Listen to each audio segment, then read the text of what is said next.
Être chef d'entreprise chez Vinci Énergie, ça consiste en quoi? Justement, pour nous en parler, je vais rencontrer Aude, qui dirige Actemium Nancy Plant Intelligence. Bonjour, je viens rencontrer Aude. Oui, ça va rester. Ah d'accord, merci. Bonjour Aude, Guillaume. Vous allez bien? Guillaume. Enfin, je peux tutoyer? Oui, écoute, ouais, ça sera plus simple. Tu me fais faire un petit tour, je connais pas. Eh ben, bien volontiers. Bon alors, vous êtes combien ici? T'as combien de salariés sous ta Écoute, responsabilité? ici on est 24. 24 personnes, donc réparties entre l'électricité industrielle, l'automatisme et système, les responsables d'affaires. Ok. Et toi donc, comment t'es devenu chef d'entreprise? Est-ce que c'est un truc que tu avais en tête depuis le départ?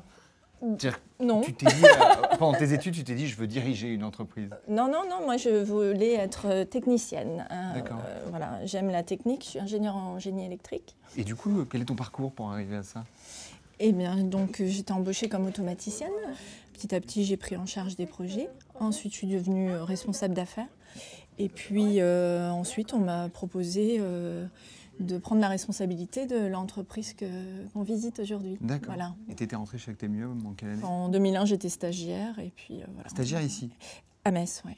D'accord, donc tu es passée de stagiaire à chef d'entreprise en 7 ans.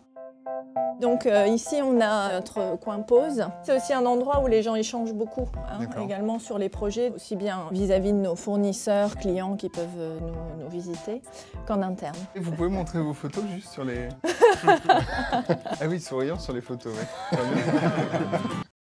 Tes responsabilités, c'est quoi? C'est quoi être chef d'entreprise? Les ressources humaines, l'animation commerciale, la stratégie. Donc tu as une forme d'autonomie, j'imagine? Ah, on est très autonome, oui.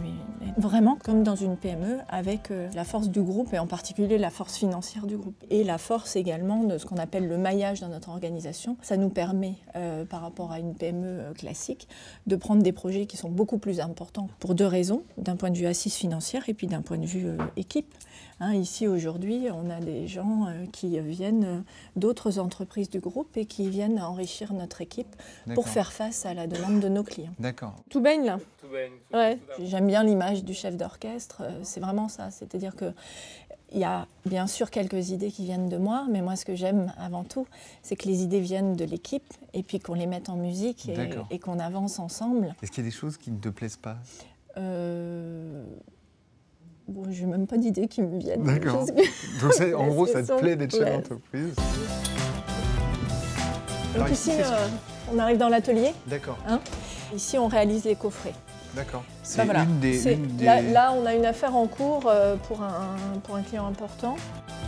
Et les programmes automates qui sont développés là, avec les collaborateurs que je t'ai présentés juste avant vont être intégrés dans ces équipements et permettre de faire fonctionner le process du client. D'accord, donc ce qui est dessiné là-bas se construit ici, en gros. C'est ça. D'accord. Et donc c'est ces armoires qu'on va retrouver chez le client? Exactement. Donc je t'emmène? Ouais, je te suis. Guillaume, on arrive chez un de nos clients historiques. Donc là, on va se changer, j'imagine. Et voilà, il y a des mesures de sécurité et d'hygiène. Ah, blouse. Montre-moi un peu comment ça te va. Je suis sûre que tu vas être magnifique. Écoute. On dirait Joséphine Baker. Ah, voilà. Donc en fait, tu t'adaptes aux normes de sécurité de chacun de tes clients? Voilà, c'est ça.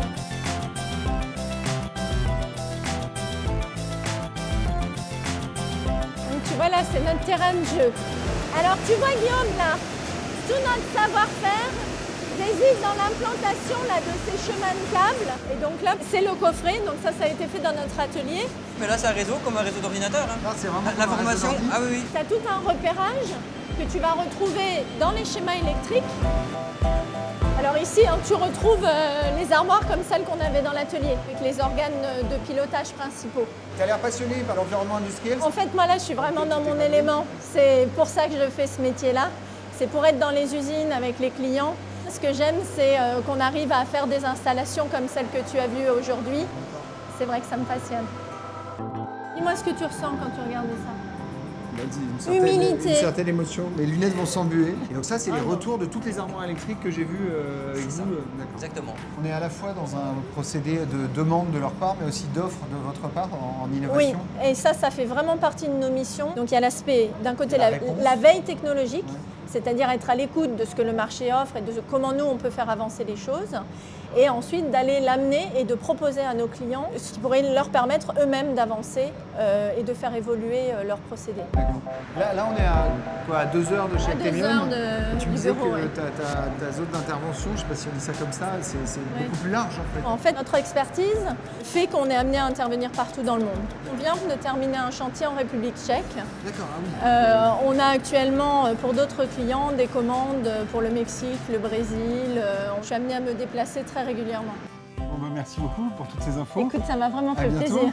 Je t'embrasse. Allez, Allez, à bientôt. à bientôt.